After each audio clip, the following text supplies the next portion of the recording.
오늘도 참으로 좋은 날입니다. 오늘은 12월 29일 월요일입니다. 어제 2025년 마지막 주일 주님의 은혜로 잘 보내신 줄로 믿습니다. 오늘은 시편 65장 1절에서 13절 말씀을 통해서 즐거이 노래 하나이다라는 제목으로 함께 묵상해 보도록 하겠습니다. 본문 요약은 이렇습니다.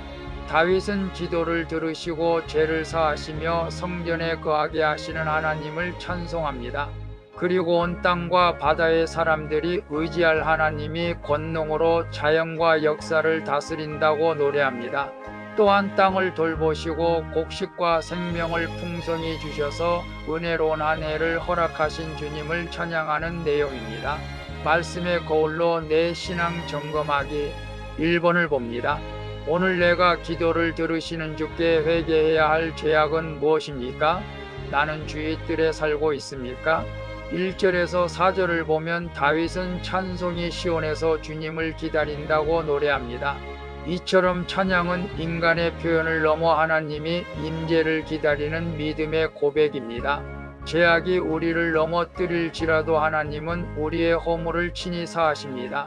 우리를 택하신 하나님은 최고의 아름다움으로 우리를 만족하게 하시는 것이죠. 그러므로 우리는 죄로 인해 낙심될지라도 택한 자를 용서하시는 하나님께 회개의 기도를 드리며 주님 앞으로 다시 나가야 할 줄로 믿습니다. 그래서 오늘 내가 기도를 들으신 주님께 회개해야 할 죄는 무엇입니까? 나는 님의 뜰에 살고 있습니까? 라고 했을 때 죄악이 우리를 넘어뜨릴지라도 우리가 회개하고 기도하면 하나님께서는 우리의 허물을 친히 사하여 주실 줄로 믿습니다. 그래서 이제 금년도 얼마 남지 않았습니다. 금년도 저도 마찬가지입니다. 회개해야 할 것이 많죠. 연초에 고백하고 맹세했던 것들을 제대로 이루지 못하고 한 해를 또 이렇게 보내야 할 것 같습니다.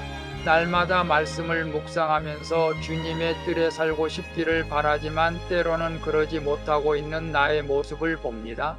우리 모두 한 해를 돌아보면서 죄악이 있다면 회개하고 다시 2026년을 새롭게 맞이할 수 있는 우리 모두가 되었으면 좋겠습니다. 2번을 봅니다. 요즘 내 삶에 들이닥친 파도 같은 소요는 무엇입니까? 나는 구원의 하나님을 어떻게 의지하고 있습니까? 5절에서 8절을 보면 다윗은 구원의 하나님이 땅끝과 바다에 있는 자들까지 주를 의지하게 하신다고 고백합니다. 하나님의 응답은 의롭고 장엄하며 그의 힘은 산을 세우고 바다의 소랑과 민족의 소유를 진정시킵니다. 하나님은 단지 한 민족의 하나님이 아니라 온 땅을 다스리는 주권자이십니다. 우리의 삶이 크고 작은 훈련도 하나님의 권능 아래 놓여 있습니다. 따라서 우리는 그 능력을 의지함으로 아침과 저녁을 평안히 맞이할 수 있는 것입니다. 그래서 요즘 내 삶에 들이닥친 파도 같은 소요는 무엇입니까? 나는 구원의 하나님을 어떻게 의지하고 있습니까? 라고 했을 때 사람만 하나님을 의지하는 것이 아니고 다윗은 땅끝과 바다에 있는 자들까지도 주를 의지하고 있다고 고백하죠. 뿐만 아니라 산을 세우고 바다의 소랑과 민족의 소유를 진정시키는 하나님의 장엄하고 의로움을 나타내면서 찬양하고 있는 것을 봅니다. 결국 내 삶에 들이닥친 파도 같은 소유도 하나님 앞에서는 모든 것이 진정시키게 된다는 것이죠.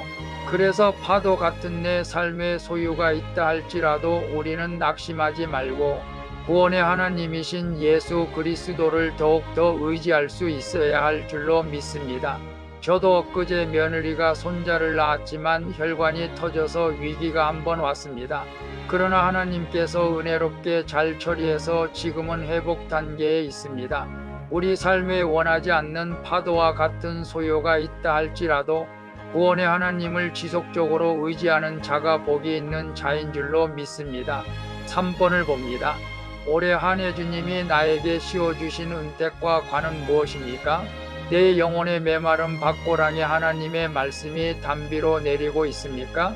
9절에서 13절을 보면 하나님은 땅을 돌보셔서 심히 윤택하게 해주십니다.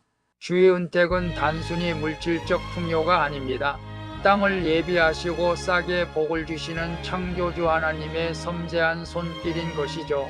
한 해를 돌아볼 때 하나님이 은혜로 씌워주신 관은 넘치는 물질보다 영혼의 윤택함과 평안을 의미합니다. 초장이 양떼로 골짜기가 곡식으로 가득한 모습은 주님의 은혜가 얼마나 충만한지를 보여준 것입니다. 고단한 인생에도 주님이 내리시는 은택이 있기에 우리는 즐거이 노래할 수 있는 것입니다. 그래서 올 한 해 주님이 나에게 씌워주신 은택의 관은 무엇입니까? 내 영혼의 메마른 밭고랑에 하나님의 말씀이 단비로 내리고 있습니다 라고 했을 때 여러분은 2025년 하나님이 주신 은택과 관은 무엇입니까? 물질도 중요합니다. 건강도 중요하고 직장과 가정도 중요합니다. 그러나 가장 중요한 것은 우리의 영혼의 윤택함과 평안이 가장 중요한 것이죠. 저도 금년 한 해 하나님이 은혜를 베풀어 주셔서 이제야 손자를 보게 됐습니다. 감사하죠. 우리가 힘들고 어려운 가운데서도 메마른 밭 고랑에서도 하나님의 말씀이 단비로 내리고 있다는 사실을 기억하고 우리는 영적으로 초장이 양떼로 골짜기가 곡식으로 가득 찬 그런 영적인 모습, 그런 주님의 은혜가 오늘 큐티하시는 모든 분들에게 임하고 인생에도 주님의 은택이 모든 분들에게 넘쳐나기를 축복합니다. 기도하겠습니다. 주님, 죄의 무게에 눌린 저를 택하여 가까이 오게 하신 주님의 은혜에 감사드립니다. 내 삶의 소요와 혼란 속에서도 주님의 능력을 의지하여 평안을 누리게 해 주시옵소서.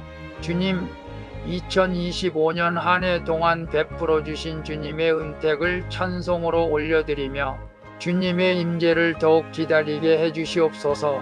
날마다 은혜를 베풀어 주시는 예수 그리스도의 이름으로 기도합니다. 아멘. 오늘도 수고하셨습니다. 사랑합니다. 축복합니다. 샬롬.